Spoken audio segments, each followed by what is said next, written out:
Okay, so we're good?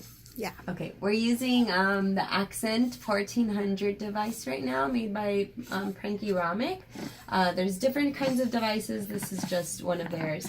Oh my gosh, it's on my eye, so let me pause it. Okay, so this device allows you to do touch screen, so you can touch whatever you want in order to activate. You can use switches to activate whatever you want. You can also use eye gaze, and that's what this piece here does.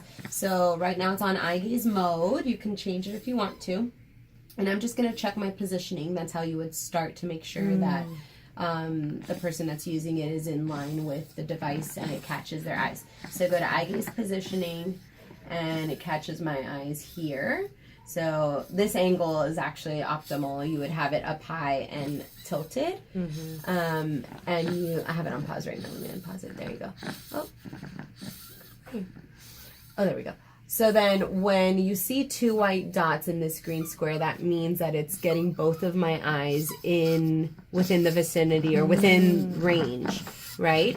That little number on the bottom left corner, is showing how many inches you are away. And so optimal positioning is about 22 to 23 inches away. And if I move my head a little bit this way, it could still kind of catch me. If I move it this way, it'll still catch me. If I go back, it has me. If I go forward, that's why that positioning is the best.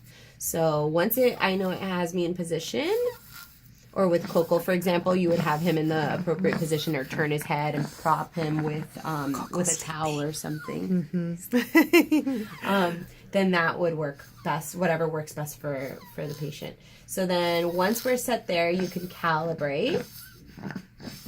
And so I'm going to look at the point that's in the center on the top, and just kind of like a whiteboard, you would still look at all the points.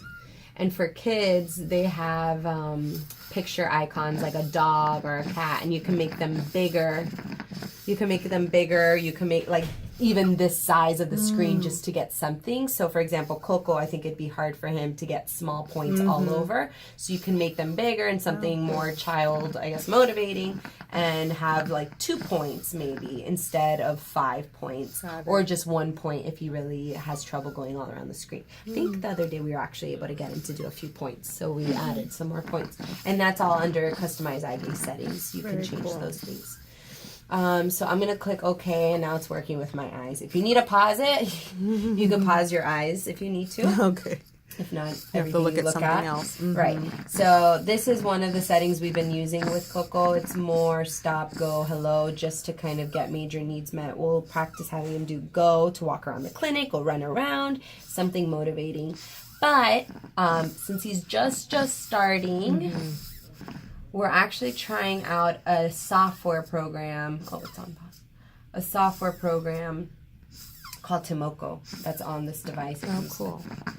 So if I double click Tomoko, it'll play games. So it's really good for kids to practice, understand the concept of using your eyes as a cursor, like as a mouse, a cursor on the screen is not obviously like something people are typically used to. Right. So you use the games to teach using your eyes as the cursor. Right. So initially, this will take a little bit of time to come up. Let's see. So initially, I just want some cause and effect. Okay. And there's different levels. So there's group 1, group 2, group 3, group 4. Right now I'm starting to trial group 1 with him. We've only done this once before, so this is the second time we would have been doing it. But Mr. Sleeping, so we're just going to practice. Mr. Sleepyhead over here. He's worked hard today. These are some of the activities that they have, and so one that he was doing was it this week? Actually, it was like Wednesday, I think. Yeah. Right? We were doing butterfly trail, star trail, photo album. So I'll do, let's say, like butterfly trail. These are all first levels. And I think I'm on pause. So, oh no, there we go. So whatever I look at, you can see the cursor is going to move there. Did he wake up? No. Okay. Stopped hearing you. So wherever your eyes move, it's going to give you an effect. And so initially what you'll see a lot of kids do is look at one spot because they're not used to it and they're just staring at where the butterflies are rather than understanding that their eyes are doing this, and if they look somewhere else, Oh, very neat. gets them going. And the sound effect is motivating him. Exactly. Yeah, we were telling him, Attention. oh, you're playing music, Coco. And he was that's really awesome. excited. And by the closer to the end of the session or the second half, he would go all the way from one side of the screen to the other. What? And it kind of gives you an idea of how much of the screen can he do. Does he stick to one side versus the other? Does he stay on the bottom or the top? That's And so cool. so it gives you, yeah, and it kind of rewards you. Can we So see the that's- painting one? Yeah. So then you'd go to the home button. And I want to say the photo album is one that he also really liked. So this one you paint a picture of a monkey where it's the picture is behind. So it's the idea is like you're got spray it. painting it, but the picture is kind of behind it.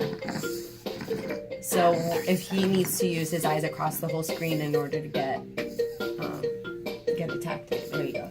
So then I'm gonna look over here, and it's gonna go over there. neat. I'm gonna look down to the right, up to the left, top, and then there you go.